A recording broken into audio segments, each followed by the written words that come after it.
আসসালামু আলাইকুম এভরিওয়ান, কেমন আছেন সবাই? আশা করছি সবাই অনেক ভালো আছেন। আমরাও আল্লাহর রহমতে আলহামদুলিল্লাহ অনেক ভালো আছি।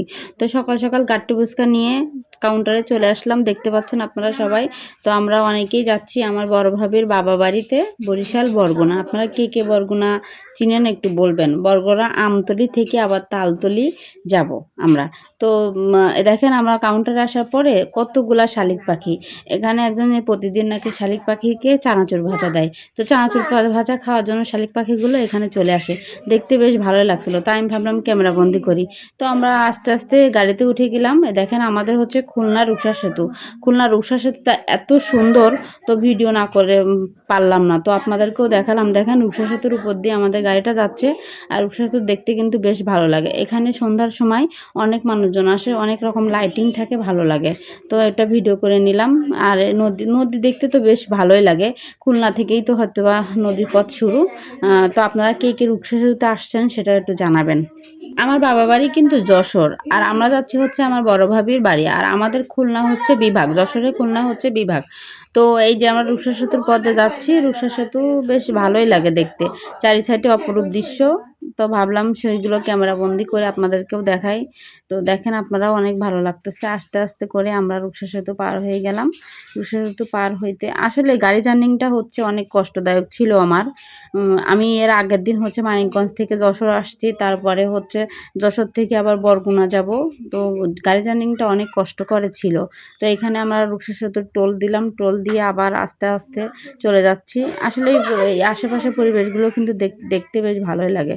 তো আমরা এই যে বরিশালের কাছাকাছি চলে আসছি। এই যে বরিশালের এইগুলো একটু ভিডিও করলাম। বরিশাল হচ্ছে চারিদিকে নদী মাতৃত্ব দেশ। বরিশালে বিভিন্ন অনেক অনেক নদী, যেহেতু আমরা বরিশাল পাড়া দিচ্ছি, দেখতেছি একটু পর পরে কিন্তু অনেক নদী। তো এই যে এটা হচ্ছে পটুয়াখালীর ভিতরে পড়ছিল, তো ভাবলাম একটু শেষ মাথাতে ভিডিও করে নিই। তো অবশেষে আমরা 14 ঘন্টা জার্নিংয়ের পরে বাসায় এসে পৌঁছলাম। এই যে দেখেন আমাদের বাসাটা। তো এই যে দেখেন এগুলো হচ্ছে বরিশালের বাসা, এটা বরগুনা জেলার বাসা। বরগুনা জেলাতে ওই যে উপরে আবার দোতলা কাঠের বাড়ি, বেশ ভালোই লাগে বাড়িগুলো। আর একটা বিষয় কি জানেন, এখানে প্রতিটা বাড়ির সাথে একটা করে পুকুর। এখানে কিন্তু কল নাই বেশি, ঠিক আছে। এখানে তেমন বাড়িতে বেশি কল নাই, এরা সবাই পুকুরে সব কিছু কাজকাম করে, আর পানি অনেক দূর থেকে নিয়ে আসে। তো এটা দেখার বিষয় হচ্ছে যে এদের কল পুড়তে নাকি অনেক স্কোয়ার ফিট নিচে দিতে হয়। তো এই যে দেখেন আমাদের এই যে ভাবির বাবা বাড়ির বাসা। তো সকাল সকাল আমি আর কি করব, মাঠ দেখে তো লোভ সামলাইতে পারলাম না। তো তাড়াতাড়ি আমি ঘুম থেকে উঠে পত্রে মাঠে চলে আসলাম। মাঠ দেখতে বেশ ভালোই লাগে। মাঠে দেখেন রোদ উঠে গেছে। রোদ উঠার পরে আমরা আস্তে আস্তে হেঁটে হেঁটে সামনের দিকে যাচ্ছি। আর মাঠে সবাই কি করতেছে দেখেন, দাঁতও বিরাজ করছিলাম, হাতে কিন্তু বিরাজ ছিল আমার। তো মাঠ দেখে সকাল সকাল আমরা আমার ভাস্তির নিয়ে, আমার মেয়ের নিয়ে চলে আসলাম। আমি হাঁটতে হাঁটতে আবার সামনে যাচ্ছি যে ওইদিকে কি আছে। আমার ভাবিদের বাড়িতে কিন্তু অনেক জায়গা জমি বা মাঠের জমি অনেক।